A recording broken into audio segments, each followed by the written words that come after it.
10 রকম ফুল ছাড়া দুর্গার পুজো থেকে যায় অসম্পূর্ণ। তোমরা কি জানো সেই ফুলগুলো কি কি?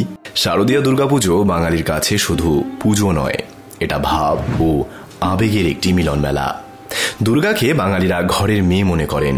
যতই নিয়ম শৃঙ্খলার বন্ধন থাকুক, বাঙালির কাছে আবেগ সবার আগে। কিন্তু শাস্ত্রে বলা হয়েছে দেবীকে 10 রকম ফুল দিয়ে অর্চনা করতে। এমনকি দুর্গার পুজোয় 15টি ফুল অতীব গুরুত্বপূর্ণ। এই 15টি ফুল দেবীকে অর্পণ না করলে পুজো হয় না সম্পূর্ণ। আমরা সবাই জানি দুর্গার প্রিয় ফুল হলো পদ্ম, কিন্তু এই 15খানা ফুলে পদ্মেরও স্থান নেই।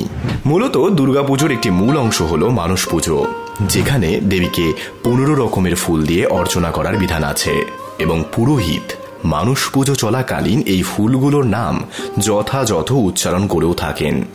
সেই ফুলগুলো হলো অমায়া অর্থাৎ ডিলিউশনে না থাকা, অহংকার অর্থাৎ প্রাইড সেটা না করা, অরাগ অর্থাৎ যে কোনো প্রকার অ্যাটাচমেন্টস, মোহ অর্থাৎ ইনফ্যাচুয়েশন, মদ বিহলতা অর্থাৎ টক্সিক বিহেভিয়ার, দম্ভ অর্থাৎ ইগো, দেশ না করা অর্থাৎ নো হেট্রেড, ক্ষোভ অর্থাৎ অ্যাঙ্গার, মাৎসর্য অর্থাৎ জেলাসি এবং নির্লোভ অর্থাৎ আনসেলফিশনেস।